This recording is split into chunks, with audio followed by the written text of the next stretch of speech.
Hi, hello. It's been a while. Today I am going to do another favorites videos.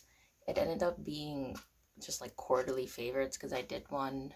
I posted in April and it was January, February, March, April's. What?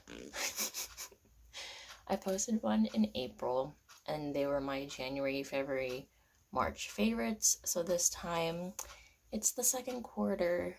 It's gonna be April, May, and June. Can you believe we're halfway through July already? Is it halfway? What day is it? I think so. I'm filming this very late. I had to refilm it because the first time I filmed it, your girl sounded unhinged. It was all over the place. So here we go. I don't think I have a lot of favorites because I honestly don't remember what I did during those months. I have it in my journal.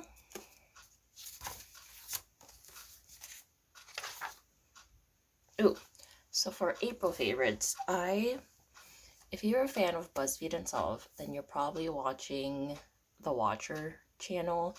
And I thought this whole time I've been subscribed to them, but apparently not. I only started subscribing to them in April. And from then, I just watched all of their puppet history videos. Those are my favorite ones.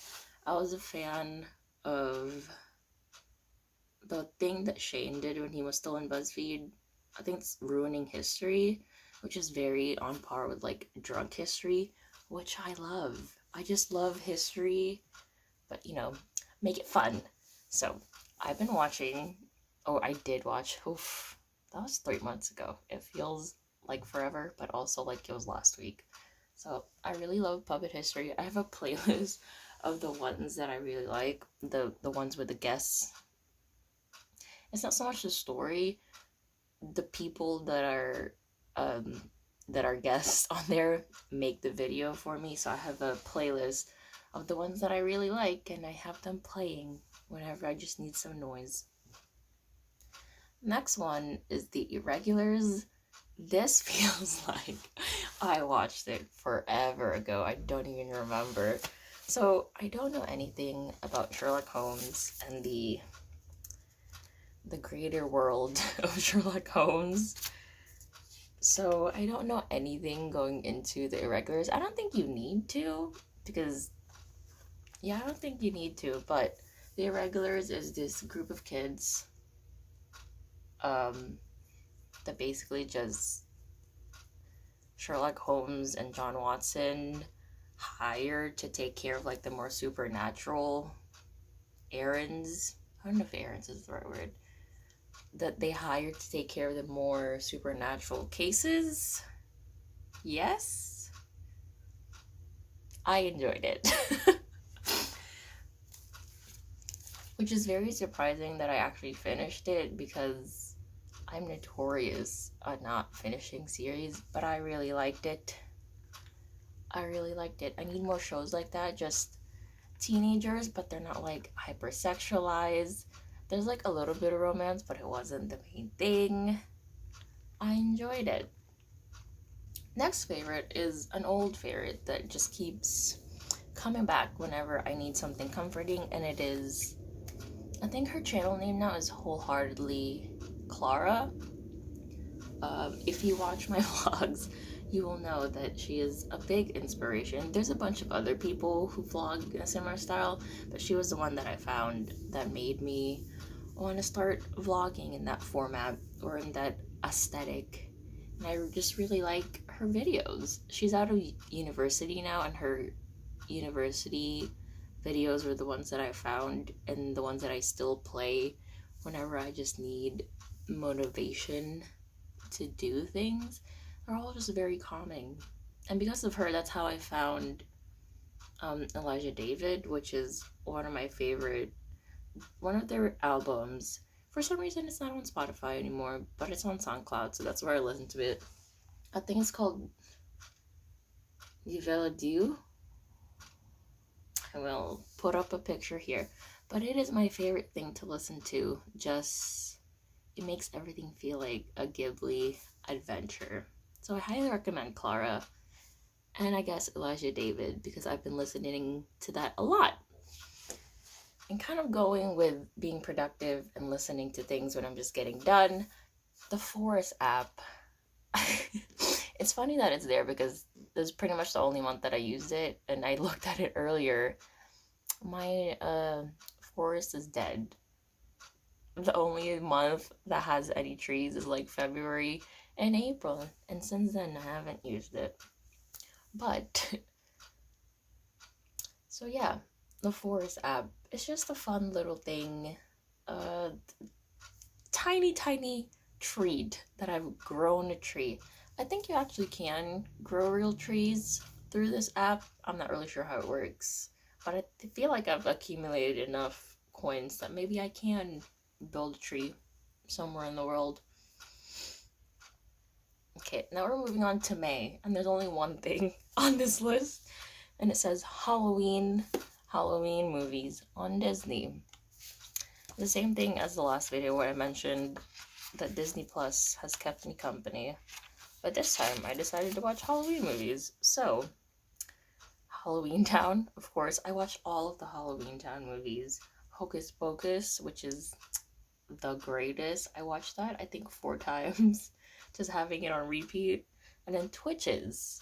I completely forgot that it existed. I read the books when I was younger. Twitches and Twitches 2. I also watched 13th Year. Oh, so I watched more than just Halloween movies, because I watched the 13th Year. I think it was recommended because it has like fantastical elements. It's about this boy who's a merman, and when he became it's about this boy who is a merman, and he was found, his mermaid mother gave him up. I don't know why I'm stuttering. His mermaid mother gave him up. The human couple adopted him, and in his 13th year, he started showing signs that he is a merman. And the thing is, he's a swimmer, so it's like he can't be in the water, or else his gills and his scales will start to show. And because of that sporty element to it, I transitioned over to the sports movies that Disney used to do that are like based on real people. My favorite ones are, I think it's called Double Team, the twins that used to play volleyball and then they played basketball. Another one was Motocross. It was about this girl who had to stand in for her brother because he got injured.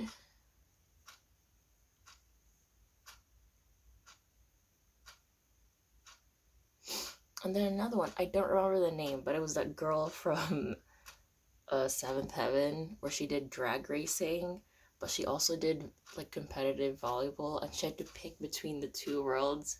It was great. Ooh, a great segue from drag racing. Quite possibly my favorite thing in a very long time. Definitely my favorite from this year is F1, Formula One. So this started because my sister decided she was gonna get into NASCAR. Random, but she was like, she just randomly decides that she wants to get into some sports. And this time it was NASCAR. And so we were at my aunt's house for my cousin's graduation, and there happened to be a race. Is it called a race? They're just going around in a circle.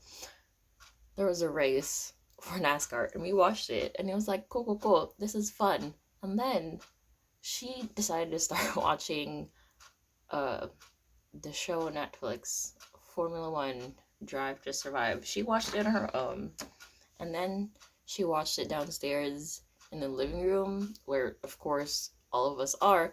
So I sat down and watched some of the episodes. Finished season 1. Riveting.